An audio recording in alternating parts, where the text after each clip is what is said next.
그 말씀 교회 주시는 하나님의 말씀은 데살로니가전서 5장 16절에서 18절 말씀인데요.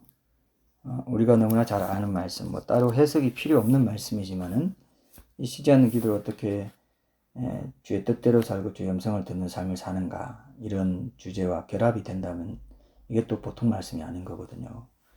너무나 잘 아는 말씀이지만 너무나 쉽게 사람들이, 신자들이 너무 쉽게 무시하고 사는 그런 말씀이에요. 가장 홀대받는 말씀 중에 하나입니다. 제일 유명하고 사랑하는 말씀인데 희한하죠. 이게 아이러니합니다. 가장 사랑하는 말씀인데도 가장 무시당하는 말씀. 제가 읽고 쉬지 않는 기도로 어떻게 주의 음성을 들을까라는 제목으로 하나님의 말씀 나누겠습니다. 제가 읽겠습니다. 항상 기뻐하라, 쉬지 말고 기도하라, 범사에 감사하라. 이것이 그리스도 예수 안에서 너희를 향하신 하나님의 뜻이니라. 다들 하나님의 뜻대로 살고 싶다 하면서 쉬지 않고 기도하는 거, 기뻐하는 거, 감사하는 거, 이거를 놓치고 엉뚱한 데서 하나님의 뜻을 아주 찾는 경우가 많다는 거죠. 어떤 상황 속에서도 하나님 뜻대로 살 수 있는 길은 이거다라고 이미 얘기를 해놨죠. 그죠? 어떤 상황이 있어도. 근데 우리는 상황이 특별할 때마다 하나님 뜻을 구하느라고 그냥 바쁘다 이겁니다. 인상을 쓰고 상황이 바뀔 때마다 인상 쓰면서 기뻐할 수 없고 불평하고 감사하지 않으면서 하나님 뜻 찾겠다는 게 얼마나 이상한 일입니까? 상황 바뀔 때마다 하나님 뜻 찾겠다고 하면서 그게 아주 아이러니한 거예요. 참 오늘 우리가 이런 삶을 이제 청산하기 위해서는 우리 예배와 일상이 연결돼야 된다는 겁니다. 이게 안 되면 우리가 평생 정말 신앙생활 하더라도 예배와 일상을 연결짓지 못하면 예배 때는 기도하고 찬양하고 교제도 하고 막 말씀도 듣고 막 눈물까지 흘렸어요. 근데 일상에 들어가서 항상이라 했죠. 범사, 일상이죠. 쉬지 말고 일상이죠. 일상에서 이게 안 돼요. 일상에서 이게 안 돼요. 일상에서 안 되면은 그거는 하나님 뜻대로 사는 삶이 아니다. 예배 때 그냥 얼굴만 보여주고 하나님 그냥 강단에 계세요. 이거예요. 강단용 하나님을 열심히 믿고 있는 사람이 굉장히 많습니다. 아주 열심히 믿어요. 그것도 아주 신실한 것처럼. 근데 신실한 게 아니에요. 그 사람은. 하나님은 신실하다고 보지 않습니다. 그건 종교적인 하나님이에요. 그냥 정한수 떼다 놓고 그냥 새벽마다 비는 거하고 똑같아요. 어떻게 보면. 정말 왜 일상에서는 인정하지 않으니까요. 일상에서는 하나님 인정하지 않는데 그게 뭔 진짜 신앙이란 말입니다. 일상에서 인정하고 사는 게 진짜 신앙인데 이거를 우리가 아주 심각하게 받아들여야 됩니다. 여러분 꼭 기억했으면 좋겠습니다.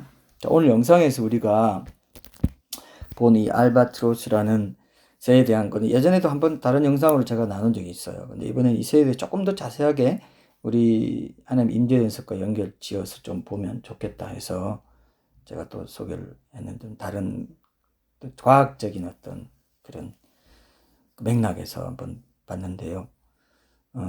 영상에 나오는 이 새의 특징 한마디로 말하면은 아까 복잡한 설명이 있지만 스스로 날갯짓을 하지 않고도 그죠? 느린 바람과 빠른 바람 사이로 오가는 식으로 아주 지혜롭게 바람을 잘 타는 거, 이것만으로 하늘을 쭉 날아가는 새다 이렇게 보시면 됩니다. 하여튼 그 느린 바람을 잘 탄다는 겁니다. 서핑할 때 파도를 잘 타잖아요. 신앙도 마찬가지거든요. 어떤 걸 잘 타야 돼요. 하나님의 임재를 잘 타야 됩니다. 그럴 때 내 성품, 내 육적인 성품으로 살지 않고 영적인 것으로 공급받고 살 수 있어요. 그럴 때만.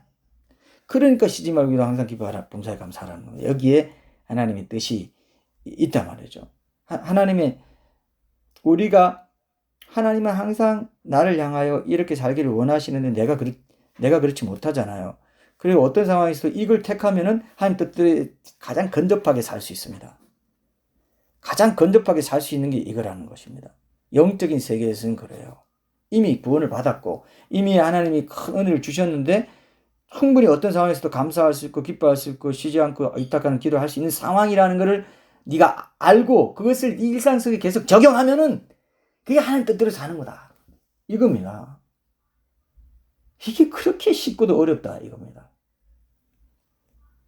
십자가에서 모든 걸 다 내주신 분이 내 하나님이신데 나는 더 필요한 게 있다는 겁니다. 기뻐하고 감사하지 않고 기도하지 않는다는 거예요. 더 필요한 게 있는데 왜 더 내줘요? 더 내줘. 나 더 필요한 게 더 있어요. 야, 내가 다 모든 걸 다 던져서 응? 내 몸 전부를 던져서 너를 구원했는데 또 더 바라는 게 있니? 이 말씀이 그거예요. 네. 우린 더 달라 합니다. 자꾸 더 달라. 또 필요하니까. 기뻐할 수 없다. 감사할 수 없다. 뭐라고 내가 기도할 지금 계제가 아니다, 이거는. 내 힘으로 이거 얼마나 어려운 건데 이거 이렇게 얘기하고 있다는 겁니다. 그 은혜 안에서는 의탁하는 것으로 내가 이겨낼 수 있는데도. 그래서 이 알바트로스라는 새가 생존하는 동물 중에 날개가 가장 길고 날 수 있는 그 종류 중에 가장 큰 새라는 겁니다. 양날개로 풀지 말까 3.4m 된다 그랬잖아요. 그죠? 3m 정도, 평균적으로 3m 정도 돼요. 그래서 땅에서 걸어 다닐 때는 긴 날개로 막 인해서 이렇게 몸놀림이 민첩하지 못해요. 그래서 사람들에게 너무 잘 잡히기도 하고 막 먹이를 잘못 먹기도 하고 이러는 바람에 좀 희귀종에 속한다고 합니다. 지금은. 이 새 진짜 날개짓은 이제 폭풍이 몰려오는 날 진가를 발휘합니다. 모든 생명체가 폭풍을 피해서 막 몸을 숨기고 이를 두려워할 때에 알바트로스는 숨지 않고 높은 절벽에 딱 당당하게 우뚝 서서 거센 바람에 막 몸을 맡긴 채 그 절벽에서 뛰어내려요. 왜 뛰어내리냐? 바람을 타려고.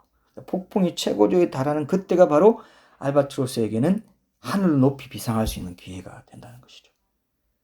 근데 그렇게 한번 날아오르면은 상승 기류를 활용해서 자기 에너지를 쓰지 않고 뭐 큰 날개짓 없이도 6일 동안 하늘을 날 수 있고요. 2달 안에 지구를 한 바퀴 돌 수도 있는 그런 힘을 지녔고 날아가는 중에 먹고 자기까지 할 수 있다고 합니다. 진짜 놀랍죠. 날아가면서 그렇게 한다는 게 마치 우리 일상에서 뭐 어떤 일을 하든지 날아가면서 할 수 있다는 겁니다. 하나님의 임재를 누리면서 그렇게 할 수 있다는 걸 보여주는 것 같은 영적 사고를 좀 저도 이제 적용을 해봤는데요. 상승 기류를 타야만 이렇게 비행할 수 있어가지고 아주 어린 경우에는 절벽 아래로 떨어지거나 다른 동물의 먹이가 되기도 한답니다. 우리 신앙도 마찬가지죠. 뭐 성숙하지 못하고 함부로 모험을 했다가는 오히려 그냥 어떤 사람은 신앙 잃어버리기까지 할 정도의 그런 위험성이 있죠. 위험 부담이 있어서 신앙생활에도요. 신앙에도. 자, 근데 이 알바트로스의 큰 날개의 힘과 바람을 잘 이용하면은 시속, 수평 비행 속도가 원래 그 과학계에서는 가장 빠른 새가 뭐냐? 송골매라고 하는데 송골매가 뭐냐? 그 기준이 하강할 때의 속도를 잰다고 합니다. 근데 이 알바트로스는 수평 비행할 때의 속도 그것이 시속 127km랍니다. 엄청나죠? 차도 127km 달리는 거 쉽지 않습니다. 미국에서는 굉장히 그 속도가 좀 더 있어서 110km, 120km 달리는 때도 있었어요. 그 고속도로에서는. 저도 이제 그 속도가 어떤지 느낌이 있는데 127km 엄청난 속도입니다, 이거. 근데 수평 비행 속도로 기네스북에 세상에서 가장 빠른 새로 올라 있어요. 이 알바트로스가. 그래서 어떤 새보다 더 강한 힘을 발휘하는 것입니다. 땅에서는 뭐 볼품 없어 보여도 한번 바람을 제대로 타고 비상하기 시작하면은 새들 중에서 가장 오랫동안, 가장 높이, 가장 빠르게 나는 새. 그게 바로 알바트로스라는 겁니다. 예. 이 새의 모습에서 여러분 느낌이 오시죠? 하나님 임재를 사모하는 성도들의 모습을 볼 수 있습니다. 땅에만 발 딛고 살 때는 뭐 그냥 우리도 사람들에게 시달려서 고생하기 쉬운 똑같은 연약한 인생이죠. 신자들도. 근데 하늘의 바람을 제때 제대로 타고 비상하기 시작하면은 어떤 장애도 뛰어넘어서 정말 가장 오랫동안, 가장 높이, 가장 빠르게 나는 그런 새가 될 수 있다는 거죠. 이 알바트로스의 비범한 거는 어디에 있냐면은 그가 가진 큰 날개가 아닙니다. 그 새가 가진. 그 큰 날개를 사용하는 방법에 있어요. 방법에. 자기 힘으로 날개를 움직여서 날아오르는 것이 아니라 바람이 불 때 그 바람을 탄다는 거죠. 바람. 항공기가 공중에서 발동을 끄고 중력과 부력에 의지해서 비행할 때쯤 그런 때가 있다고 합니다. 항공기가 아주 끄고 중력과 부력만 해도 아주 그 기름을 안 쓰는 거죠. 그때는 휘발유를 쓰겠죠. 휘발유를 기름이 안 들 때 있지 않습니까? 차도 그럴 때 있잖아요. 막 달리다가 뭐 내리막길 간다거나 달리다가 좀 놓고 갈 때 같은 공중에서 그런다는 건 쉽지 않잖아요. 그런 것처럼 그렇게 날개짓을 하지 않고 날아가는 활공, 그걸 활공이라고 합니다. 날개짓 하지 않고 날아가는 걸 활공이라고 하는데 그것을 통해서 하늘을 비상한다는 거죠. 알바트로스가 신천옹이라는 별명을 가졌다면 참 신기해요. 이건 하늘을 믿는 옹이라는 뜻이 있습니다. 뭐 하늘에서 온 옹 이런 뜻도 있고 여러 가지 뜻이 있다고 하는데 어쨌든 성도도 하나님만을 믿고 의지할 때 알바트로스와 같은 비만 존재로 살아갈 수 있다는 거구나 이런 적용을 해봤습니다. 자, 어쨌든 성도에게 하나님 임재 연습은 사람의 힘으로 살자는 게 아니에요. 철저히 바람의 힘. 그러니까 하나님의 임재의 능력에 기대해서 살자는 것입니다. 하나님 임재 연습은 바람을 타는 훈련입니다. 하나님이 일으키시는 바람, 성령의 바람, 그 바람을 타는 훈련이에요. 바람을 안 타고 그냥 내 의지, 내 생각, 내 경험, 내 지식, 내가 원래 해오던 습관 이거대로 하는 거는 맨날 고생합니다. 맨날 고생합니다. 한번 해보세요. 그동안 고생해왔잖아요. 또 고생 계속 그렇게 하실래요? 정말 바람을 타지 않으면 비상할 수 없습니다. 바람을 타고 내가 막 노력하려면 아무리 날갯짓하고 노력해도 안 되는 게 성령의 바람을 타고 하는 임재 연습의 바람을 타니까 돼버린다. 성품이 바뀌고 성품이 그런 게 어렵지 않아요. 예. 어렵지 않게 된다는 거. 그게 은혜로 되는 변화죠. 율법주의 종교적으로 고행을 통해서 내 공로로 뭔가 이게 아니라는 겁니다. 다만 그 흐름을 타는 데까지 내가 훈련하고 체질화시키고 이런 거는 필요한 거예요. 그건 내 공로라고 하지 않습니다.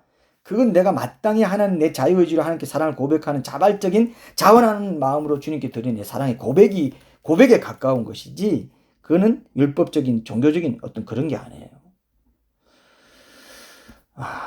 여러분 꼭 기억하세요. 그래서 이 바람에 의지하는 삶에 익숙해질 때 이 땅에 발 딛고 살아야 하는 그런 여러 힘든 여건 가운데서도 날마다 하늘을 비상하는 듯한 그런 천국의 영생을 미리 맛볼 수가 있다는 겁니다. 그래서 그새 폭풍과도 같은 고난이 닥쳐와서 자기 힘만 믿고 의지하며 살던 인생들이 모두 다 막 두려워 떨 때에도 오히려 더욱더 분명한 믿음의 진가를 발휘할 수 있다는 거죠. 그렇게 하나님께만 의탁하시는 그때에 하나님의 그 전적인 은혜와 능력으로 인해서 더욱더 기뻐하고 감사할 수 있다는 것입니다. 이것이야말로 일상에서 쉬지 않고 기도하는 삶의 원형이라고 할 수 있습니다. 지금까지 우리는 이 쉬지 않고 기도하는 삶을 두 단계로 나눠서 연습했잖아요. 첫 번째 단계는 이제 정기적으로 기도하는 시간을 정해놓고 그대로 지키는 연습. 그리고 이제 두 번째 단계는 일상에서도 하나님을 계속 생각하면서 일상의 여러 상황에 맞게 그때그때 짤막하게 기도하고 특별히 매일의 말씀 묵상을 활용해가지고 한 절 묵상 한 줄 기도를 하루 종일 품고서 하는 것으로 연습했습니다. 그죠? 쉬지 않는 기도를. 오늘 이러한 연습을 통해서 이제 우리가 너무도 잘하는 이 오늘 본문 말씀대로 항상 기뻐하고 쉬지 않고 기도하며 범사에 감사하는 삶의 열매를 어떻게 맺을 수 있을 것인가 이걸 살펴보고 이제 결론을 맺으려고 합니다. 자, 우리가 우선 이제 우리가 지지난주 이후로 이제 일상에서 쉬지 않는 기도를 훈련하기 위해서 매일 연습 배우고 있는 게 있는데 그게 이제 한 절 묵상 한 줄 기도 이거였잖아요. 그래서 이거 좀 더 실질적인 의미와 열매에 대해서 좀 먼저 살펴보려고 하는데요. 일상에서 그날 묵상한 말씀을 적용하면서 쉬지 않고 기도하는 삶을 추구할 때 이렇게 구체적인 한 절 묵상과 한 줄 기도를 특별히 중시하는 이유가 있어요. 우리가 일상에서도 하나님께서 내게 주신 말씀을 얼마나 기도를 통해서 믿음으로 고백하고 구하느냐에 따라서 그 약속의 말씀이 내 삶에 그대로 이루어지는 범위와 강도가 달라지기 때문이라고 말할 수 있어요. 우리가 하나님의 말씀에 대해서 가진 우리의 믿음을 말로 표현하느냐 표현하지 않느냐에 따라서 우리 삶에서 그 말씀의 열매를 맺는 정도가 달라질 수 있다는 것입니다. 이걸 이제 잘 이해하시면 그래서 하나님이 말로 얘기하고 말로 읊조리고 말로 고백하고 이런 걸 중시하시는구나. 이걸 우리가 더 실감할 수 있습니다.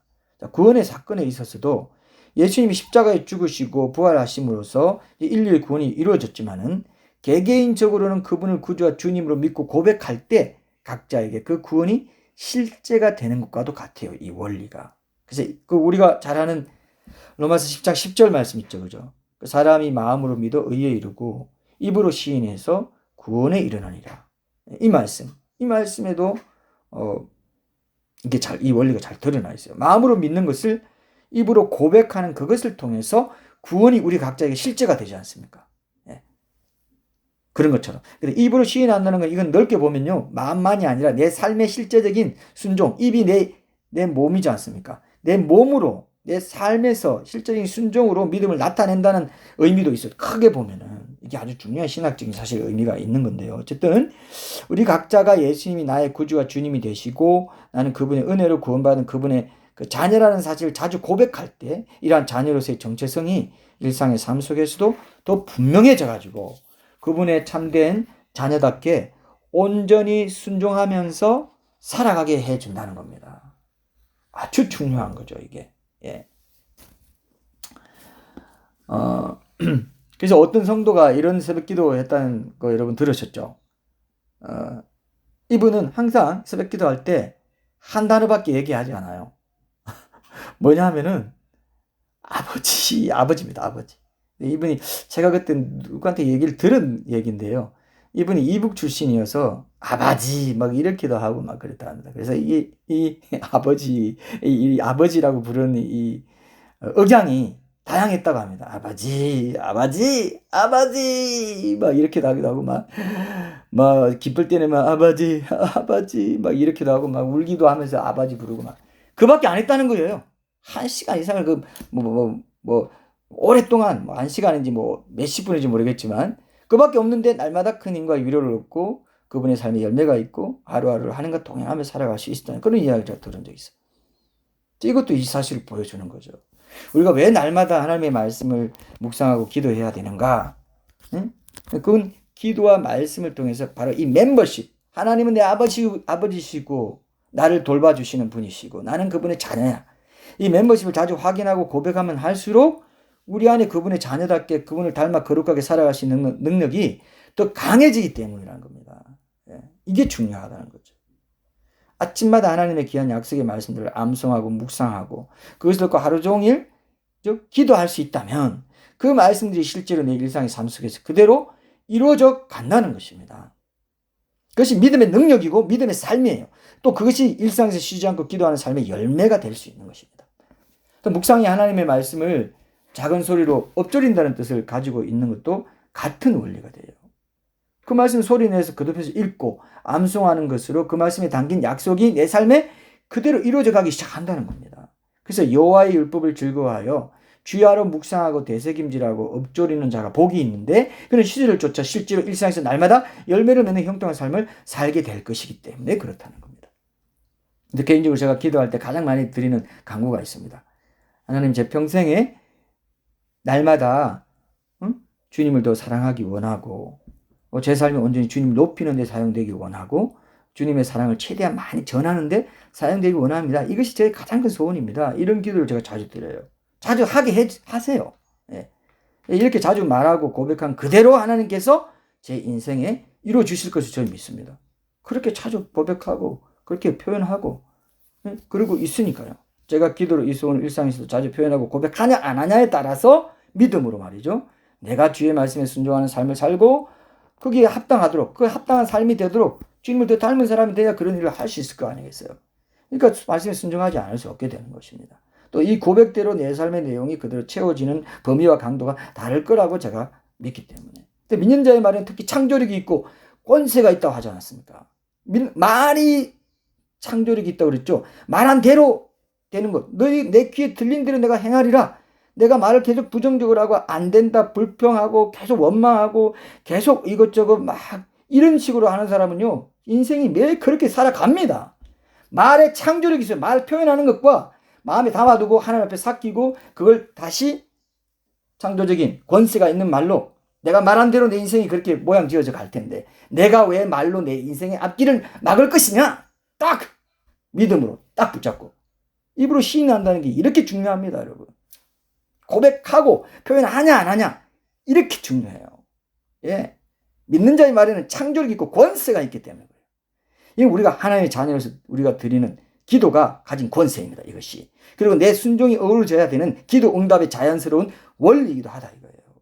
내가 말한 데 책임지고 싶은 마음이 생기고 또 하나님께 그런 부담을 주시기 때문에 내가 말했기 내 몸의 일부로 표현했기 때문에 내 몸이 또 순종하는 삶으로 가기를 원하는 이런 선순환이 일어난다는 것이죠. 얼마나 중요합니까? 그러니까 기도를 안 하면 또 말씀을 묵상하지 않고 암송하고 엎조리고 내가 종일 작은 소리로 엎조리나이다. 이거 안 하면 시주를 쫓아서 열매를 맺는 삶이 안 된다고 하지 않습니까? 성경에 있는 대로만 하는 거죠, 지금 우리가. 근데 하나님의 백성들이 이런 걸 얼마나 얕잡아 보는지 말이죠. 아이고, 그거 초등학교 때나 암송하고 하던 거, 그거 지금 어른 돼서 그 유치하게 그거 자꾸 하라 그러네. 큰 마귀에게 완전히 100% 속는 거예요, 그 사람은. 예. 어린아이 같지 않으면 천국 못 간다는 게 다 포함되어 있습니다. 내 입으로 이렇게 한다는 거, 내 몸으로 어떻게 한다는 거, 이게 어린아이 같은 거예요. 아이, 내가 어떻게, 사실 지위가 있고, 내가 그래도 세상에서는 좀 그래도, 응? 뭐가 있는 건데, 얼마나 교만한지 몰라요. 영적으로 정말 교만한 거거든요, 그런 게. 빨리 버려야 돼. 빨리 버려야 돼. 깊이 눈물로 회개하고 빨리 버려야 됩니다. 예? 그래서 날마다 그날 아침에 묵상한 말씀을 적용하기 위한 기도를 통해서 하나님의 자녀로서 그분의 말씀에 순종하는 가운데 주의 임재와 동행하심을 지속적으로 구하는 삶을 살아갈 때 그 말씀이 내 삶 속에 이루어진다는 거죠. 그것은 뭐냐면 내가 드리는 기도에 대한 응답을 더욱더 풍성하게 누리게 된다는 것과 같은 거예요. 그게. 이건 예수님께서도 요한복음 15장 7절에서 친히 약속하신 것입니다. 요한복음 10장 7절에 뭐라고 했습니까? 너희가 내 안에 거하고 내 말이 너희 안에 거하면 무엇이든지 원하는 대로 구하라. 그리하면 이루리라.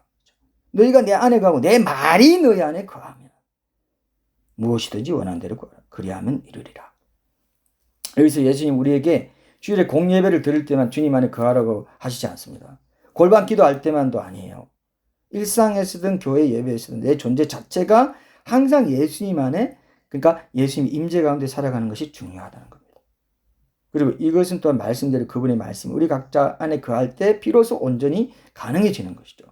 예수님 말씀이 내 안에 거한다는 것은 내가 단순히 그 말씀을 묵상하고 암송하고 대생임질 한다고만 해서 그렇게 된다는 게 아니에요. 실제로 내가 일상 속에서 그 말씀에 순종할 때 그렇게 된다는 겁니다. 하나님의 말씀은 내가 믿고 순종하며 그대로 실천하는 만큼 내 안에 거하게 되기 때문에 그렇습니다.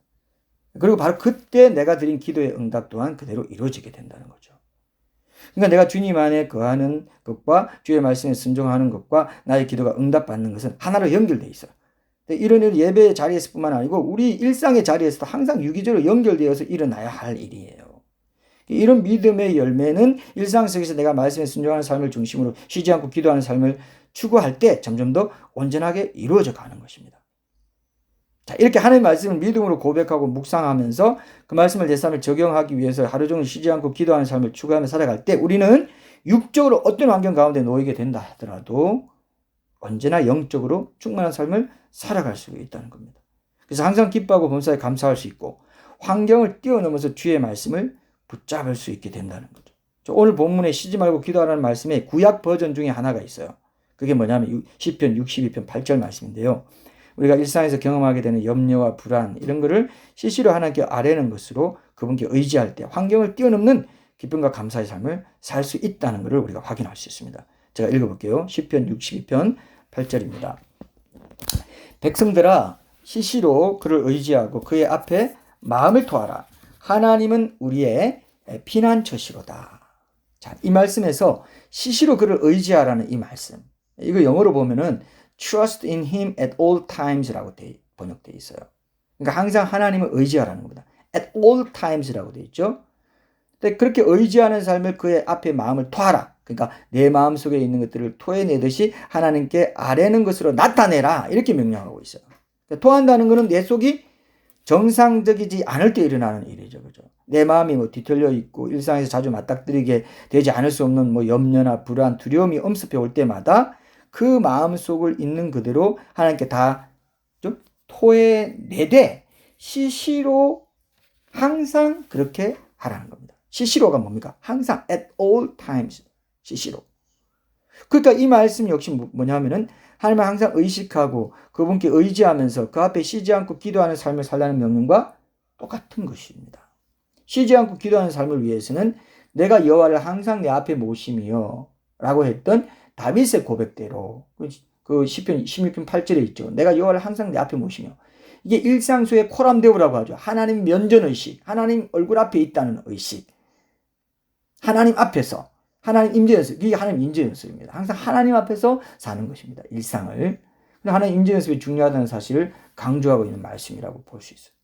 이런 기도를 실천함으로써 우리는 이제 오늘 이 본문 말씀의 전후에 있는 명령, 그게 뭡니까? 항상 기뻐하라, 범사에 감사하라. 이 명령도 우리가 그대로 순종할 수 있게 된다는 겁니다.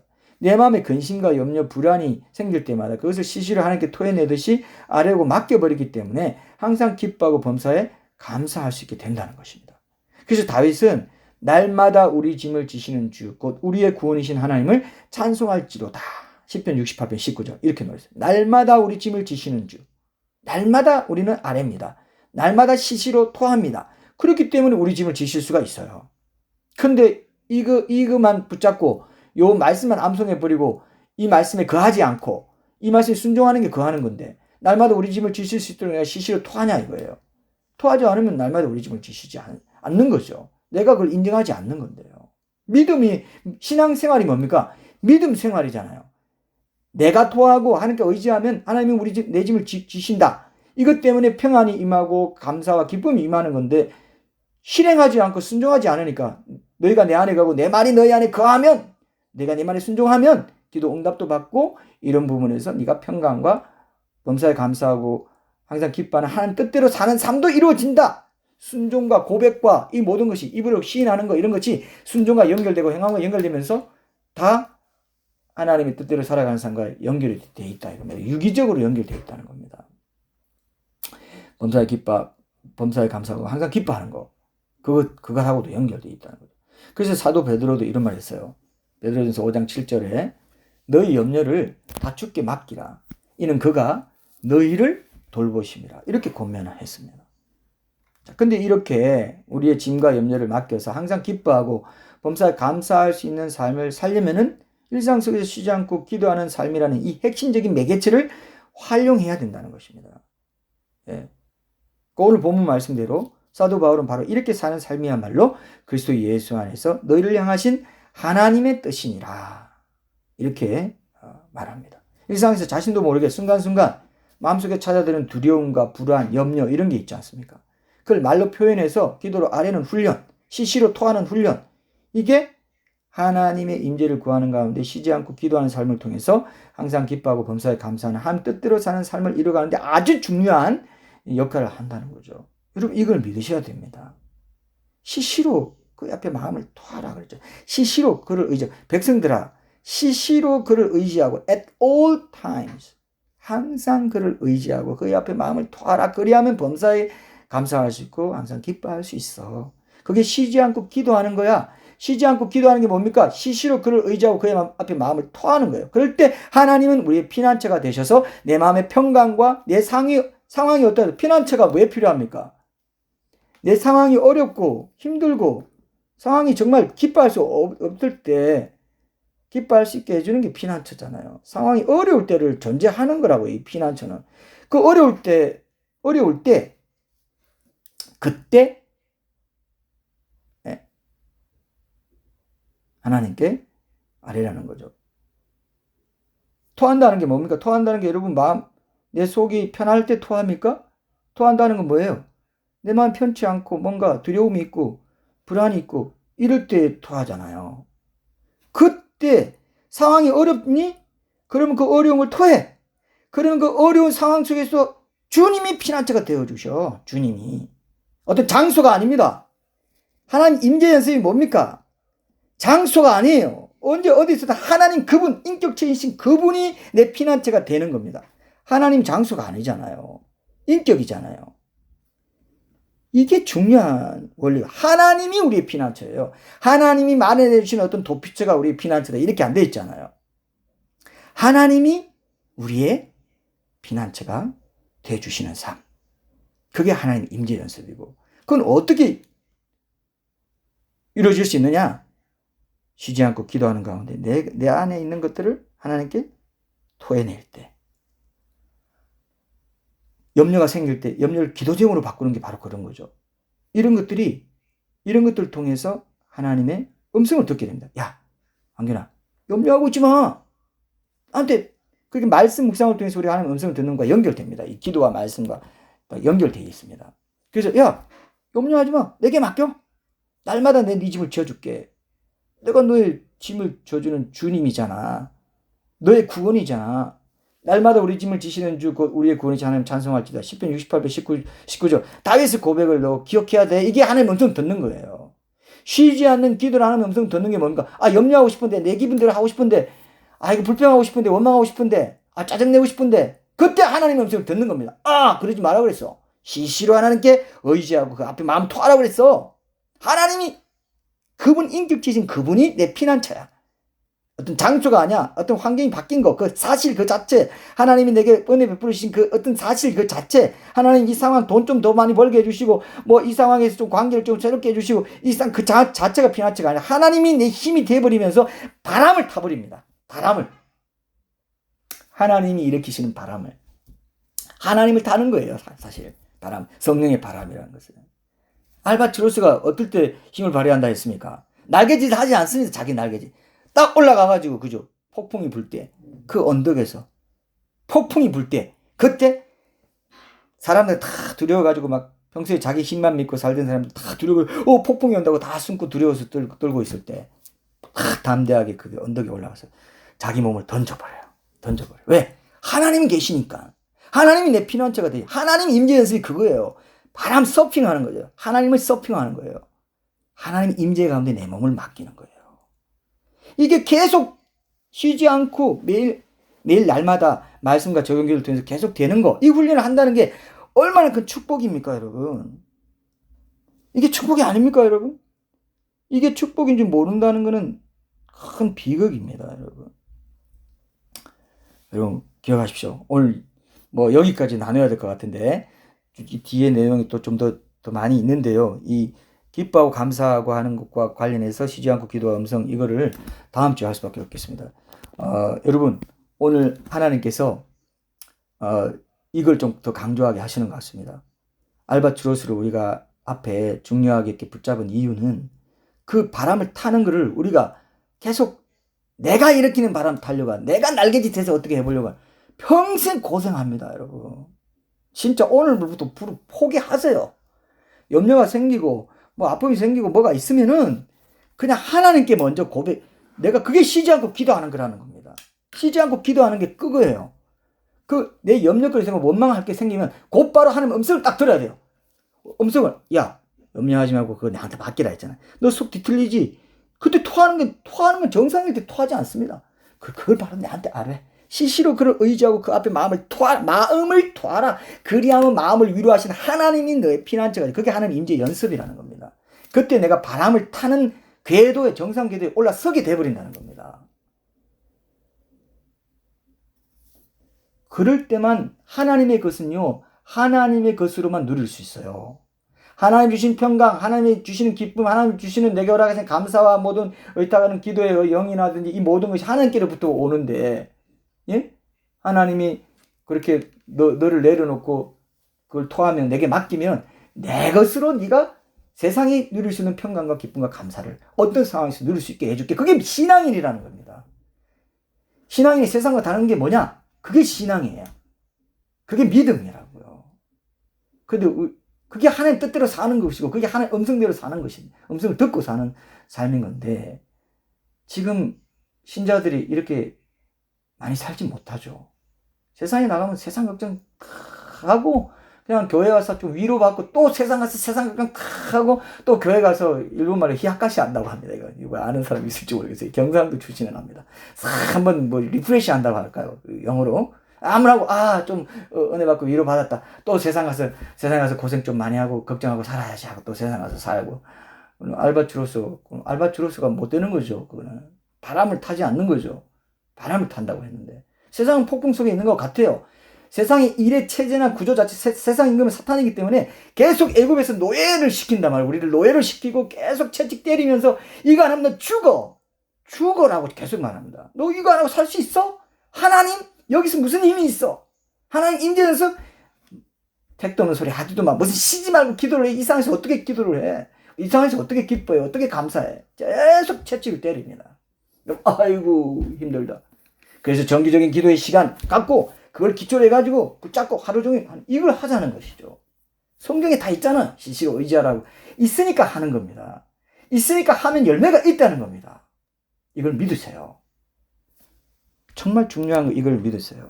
우리가 그리스도 심판대에 서기 전에 이 말씀을 듣는다는 게 얼마나 큰 축복인지 여러분 이 기회를 놓치면 안 돼요. 은혜의 기회입니다. 이것이.